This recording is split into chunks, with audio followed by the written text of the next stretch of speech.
to American air power over Western Iran. I am Professor Jiang. On this channel, we do not do panic and we do not do cheerleading. We follow the logic of power. That means we take the reporting exactly as strong as it actually is. We say out loud who sourced it and who denies it. And then we ask the only question that matters, which is what a rational actor would rationally be trying to obtain. Everything that follows runs through two lenses, the cheap layer and the deniable ledger. I have taken the deeper version of this argument, how cheap hardware, deniable intermediaries, and lopsided exchange ratios are quietly rewriting the balance between the United States and China.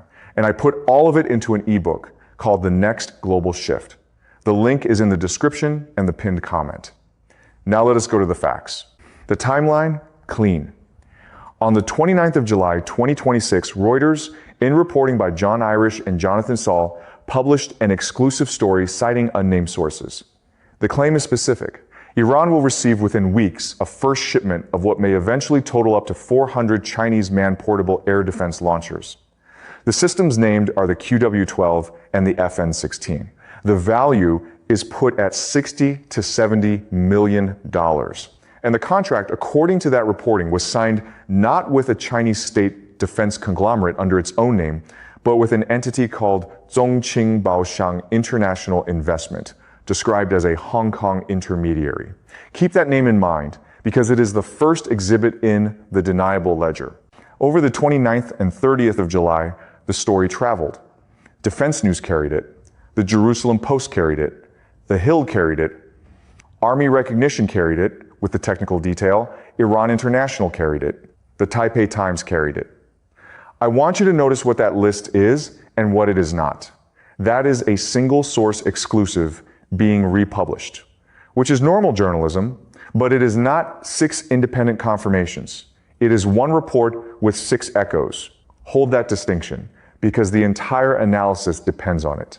China's foreign ministry responded directly.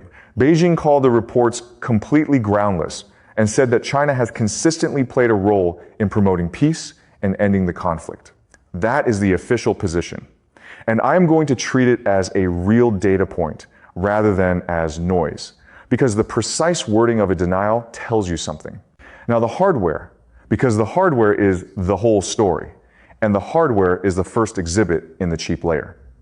Army Recognition gives these systems a range of roughly 6 kilometers and a ceiling under about 4 kilometers. They carry dual-band optical seekers. They are designed for use against low-flying aircraft, helicopters, cruise missiles, and drones. One person carries the launcher, one person fires it. There is no radar mast, no command vehicle, no generator, no static site for a satellite to photograph, and a bomb to find. Set that beside what has actually been happening to Iranian air defense. In the first 5 weeks of this campaign, the United States struck more than 1,500 air defense targets, more than 450 ballistic missile storage facilities, and 800 one-way attack drone storage facilities. Israel dropped more than 18,000 bombs in more than 1,000 waves on more than 4,000 targets. Those are not raid numbers.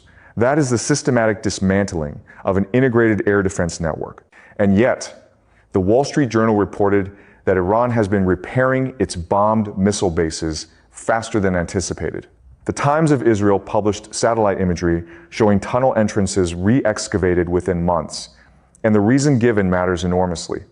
Strikes frequently collapse the surface entrances rather than destroying the stores buried beneath them. Newsweek reported that Iran's army has been repairing its air defenses. So the picture from the reporting is not a country that has been disarmed. It is a country that has been buried and is digging. Then the money.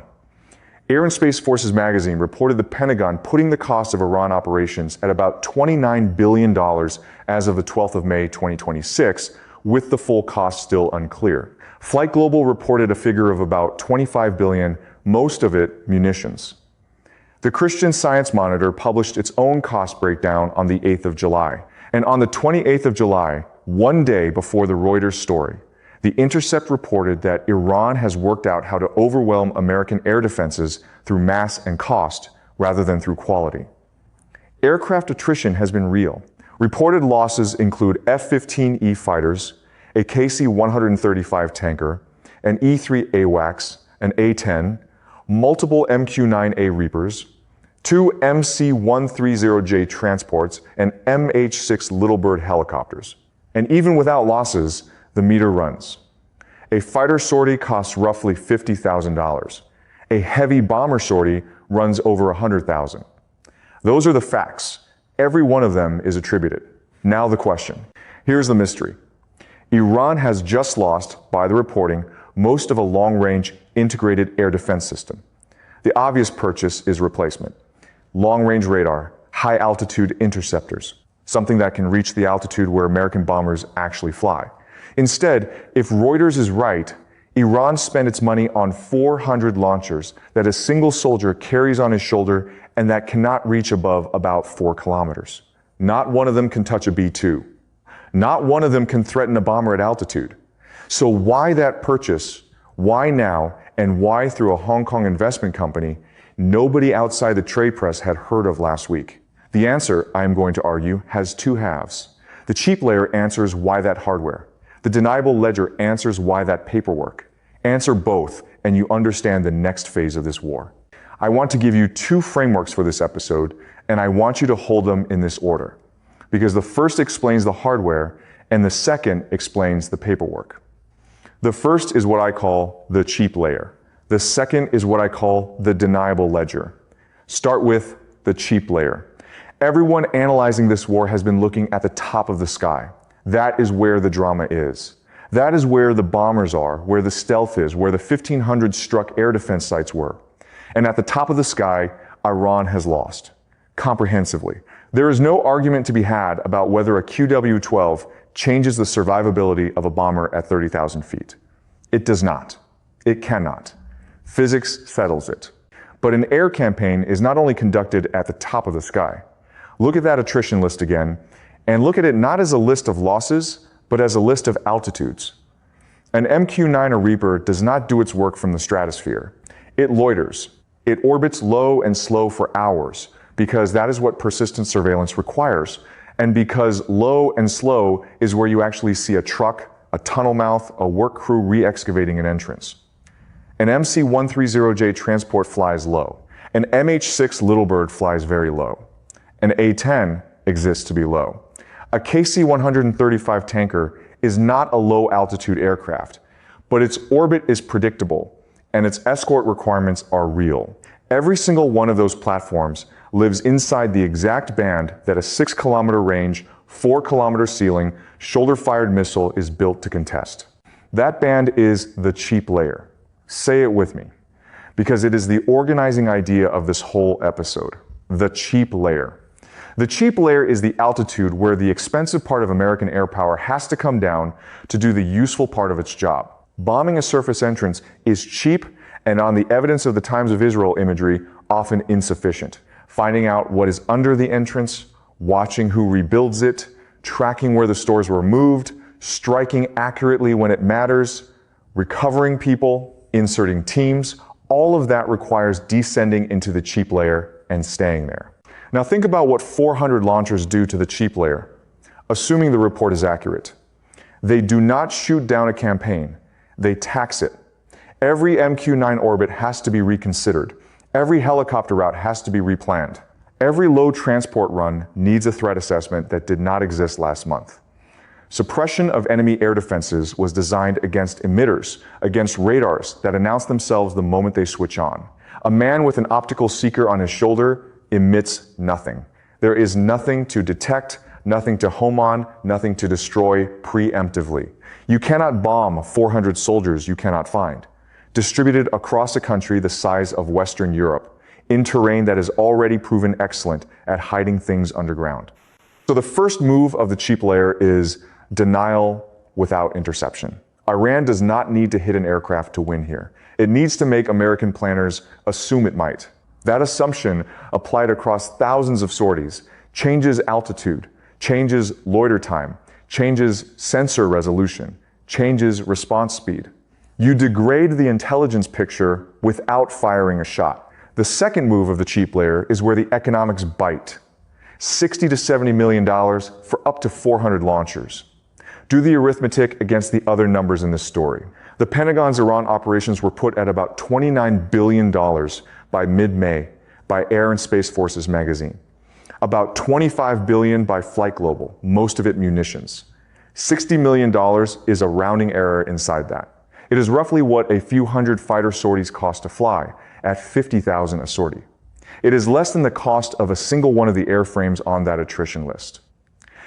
That is the asymmetry the Intercept described on the 28th of July in a different domain, mass and cost, rather than quality. And here it appears again on the defensive side. Iran is not trying to buy an air force.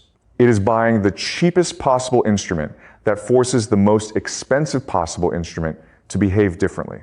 A shoulder-fired launcher that costs $150,000 or so, in round terms from the deal value, changing the operating profile of a platform that costs tens of millions and a sortie that costs 100,000. That is not a fair fight. It is not meant to be. That is the cheap layer doing arithmetic on someone else's budget. Third move of the cheap layer is time. This is the part I think is most underrated. The Wall Street Journal reporting on faster than expected repairs, and the Times of Israel imagery of re-excavated tunnel entrances together describe a war of attrition against dirt. If strikes collapse entrances rather than destroying what is beneath, then the campaign becomes a loop. Bomb the entrance. Iran digs it out. Bomb it again. Each iteration costs the United States munitions, sorties, and aircraft hours. Each iteration costs Iran labor and excavators. In that loop, whoever can watch the other side's repair work most cheaply and most continuously has the advantage. And watching is done from the cheap layer. Contest the cheap layer and you slow the loop in your favor. You are not buying air defense. You are buying repair time. That is the hardware logic. Now the paperwork logic, and this is the deniable ledger.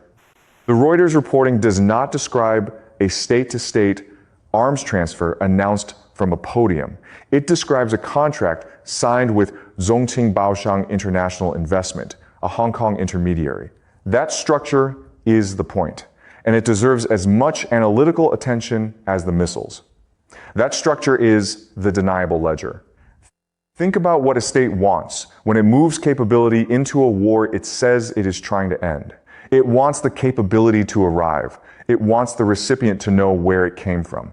It wants third parties to suspect where it came from, because suspicion is itself leverage. And it wants no document that a foreign ministry cannot truthfully stand behind at a press conference. An investment company in Hong Kong, sitting between a manufacturer and an end user, delivers all four at once. The goods move, the message lands, the ledger stays deniable.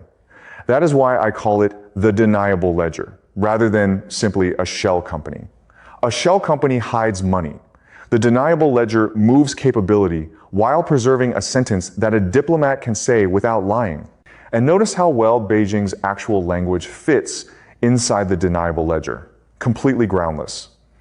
China has consistently played a role in promoting peace and ending the conflict. Both statements can be defended in a room full of lawyers if the transaction sits inside a commercial entity with its own corporate personality. That is not proof of anything.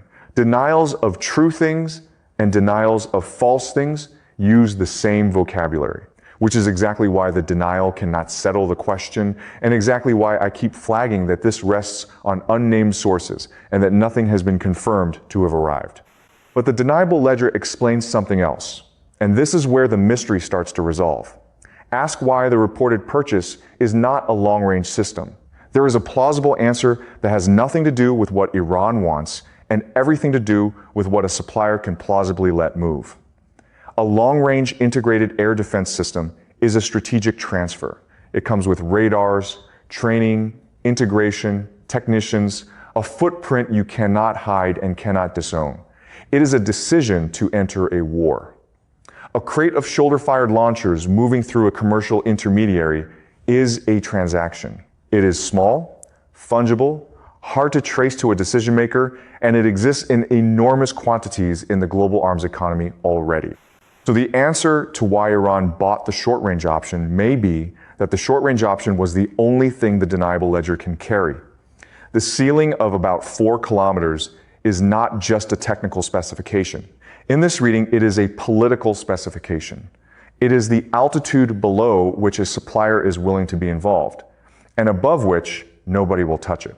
The cheap layer, in other words, may exist exactly where the deniable ledger permits it to exist. Read the cheap layer and the deniable ledger together, and you get the shape of this phase of the war. One side is spending $25 to $29 billion and losing airframes to sustain pressure from above. The other side, if the reporting holds, is spending $60 to $70 million, routed through a corporate address, to make the cheap and necessary part of that pressure expensive and risky. The cheap layer is what gets bought. The deniable ledger is how it gets there. Neither side is trying to win in the sky this month. One is trying to keep the loop running. The other is trying to make the loop cost more per turn than it returns. And there's a fourth consequence I would be negligent not to name. 400 manned portable launchers are the most transferable air defense asset in existence. They fit in a pickup truck. They have crossed borders in every regional conflict of the last 50 years. Nobody who tracks this can look at that number and see only Iran. Whether or not any of them ever move onward is unknown and unknowable from public reporting today. And I am not going to assert that they will. But the possibility is why the reported quantity, 400, is the figure that will keep planners in three capitals awake more than the range or the seeker. A portable, cheap layer, financed through a deniable ledger, does not respect the border of the war it was bought for. Let me address the obvious objection, and let me make it as strong as I can, because it is a serious one and I hold part of it myself. The strongest skeptical read goes like this. This is a single source story. Reuters attributes it to unnamed sources. The Chinese Foreign Ministry has called it completely groundless. No independent party has confirmed that anything has been shipped, let alone delivered. And I want to be explicit that nothing in this reporting says the missiles have arrived. $60 to $70 million is a trivial sum by arms trade standards, small enough that it could be a brokered commercial deal by an intermediary with no state direction behind it at all. Hong Kong shell arrangements exist by the thousand, and most of them are just business, which would make the deniable ledger a pattern I am imposing rather than one that is there. And on the military substance, the objection is devastating in its simplicity. A missile that cannot reach 4 kilometers cannot touch the aircraft, doing the strategic damage. Iran has lost its integrated air defense system to 1,500 strikes and 18,000 bombs, and this does not replace it. Calling 400 shoulder-fired launchers the most significant purchase of the post-war period could be reading a large strategic story into a small logistics footnote. I take all of that seriously. Here's my rebuttal, and it does not require the skeptic to be wrong about a single fact. First, on sourcing, my analysis is explicitly conditional. If the Reuters report is inaccurate, then the cheap layer and the deniable ledger describe nothing here, and I will say so on this channel. But the correct response to a credible single source report is to work out what would follow if true, not to wait for confirmation and then think. Second, on the size of the sum. Small price is the argument, not the counter-argument. The entire logic of the cheap layer is that the cost ratio is the weapon. If the sum were large enough to be strategically impressive on its own, it would also be large enough to be politically impossible to move quietly. Cheapness is what makes it deniable, and deniability is what the deniable ledger exists to manufacture. Third, on the altitude. The skeptic is completely right that this does not contest the bombers, and I am not claiming it does. But look again at the reported attrition. Reapers and A-10 MC-130Js, little birds. Those losses did not happen at bomber altitude, they happened in the cheap layer. And the whole reason strikes have to keep repeating, per the Times of Israel imagery and the Wall Street Journal reporting, is that collapsing an entrance is not the same as destroying what is beneath it. Knowing what is beneath it is a low-altitude, persistent surveillance problem. Contesting that ban does not defeat the campaign. It raises the price of the one thing the campaign cannot do without. So what would tell us whether any of this is real? Let me give you 5 concrete, checkable things to watch in the next 48 to 72 hours. This is analysis, and it does not predict specific outcomes. These are the signals that would move my confidence in the cheap layer and the deniable ledger up or down. 1. Independent confirmation that a first shipment physically arrived, and critically, by which route. Air freight, sea freight, through a third country, or overland, all imply different levels of state awareness on multiple sides. Right now we have a report of an imminent shipment, not a delivery. Confirmation of arrival from a party other than the original sourcing is the single highest value datum available. A United States Treasury designation of Zhongqing Baoshang International Investment or an affiliated Hong Kong entity. Watch this one closely. A designation would mean Washington believes there is enough there to act on. And it would also mean Washington chose to attack the ledger rather than the missiles. That is a tell about how seriously the deniable ledger is being read inside the American system. 3. Whether Beijing's denial narrows. Today, it is completely groundless, which denies the whole story. Watch for any drift toward a technical formulation, something about no government involvement, or normal commercial activity by an independent company, or a call for private entities to comply with regulations. A denial that migrates from the event to the agency is a very different denial, and that migration would be the strongest available confirmation that the deniable ledger is the real structure here. 4. Whether CENTCOM changes its low altitude posture. Look for changes in MQ-9 orbit altitudes, reduced or repositioned helicopter operations over Western Iran, revised force protection guidance, or any public discussion of countermeasures for man-portable threats. If the cheap layer is a real problem, the first place it shows up is not in a statement, it is in a flight profile. 5. Whether Israeli officials publicly raise the question of man-portable air defense proliferation to Iranian-aligned groups in Lebanon, Iraq, or Yemen. If that becomes the framing in Israeli public commentary rather than the threat to aircraft over Iran itself, it tells you which risk the people closest to the problem consider the durable one, and it tells you the cheap layer has started to travel. So pull it together. What you are watching is not a story about a missile. It is a story about a price. On one side, $25 to $29 billion, 18,000 bombs, 1,500 struck air defense sites, and a list of lost airframes that all flew low. On the other side, if the Reuters exclusive is accurate and Beijing says it is completely groundless, $60 to $70 million, routed through a Hong Kong investment company for 400 launchers that cannot reach above about 4 kilometers. Once you see the cheap layer, you stop asking why Iran did not buy something that could reach the bombers. And you start noticing how much of American air power has to come down into that band to do its actual job. Once you see the deniable ledger, you stop treating the intermediary as a detail and start reading the altitude ceiling as a political limit rather than an engineering one. The cheap layer and the deniable ledger. Those are the two lenses I want you to carry out of this episode.